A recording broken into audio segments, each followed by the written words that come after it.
पांजाबाजी की जाइए बोध्या थे माने किलो डांगुआ ते बुड़ी दिखी बुड़ी के बागना की या कर जोगे मनो कांतु से अपना दलर पाड़ी अनुसार ईश्वर को छामुरे जाजक कार्य करुवा समय जाजकीय कर्मर रीति अनुसार गुड़ी बांट द्वारा तांको प्रभु को मंदिर प्रवेश करी धूप देवाकू पड़िला कोई पाड़ी अनुसार किसी नहीं में गपा गोविंद में गपा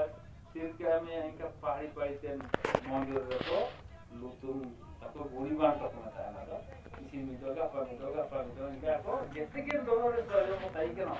7 दिन किसी मिलो जनतन बेदे दुपुर में गपा मिलो बेदे दुपुर में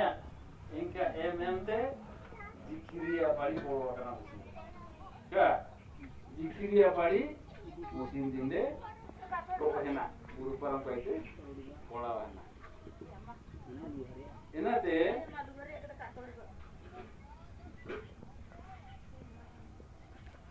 एन समय आ धूप देवा समय समस्त जनता बार प्रार्थना करुले से प्रभु को जन दूत धूप बेदी दक्षिण पार्श्व दंडायमान होई ताकू दर्शन देले हालेलुया।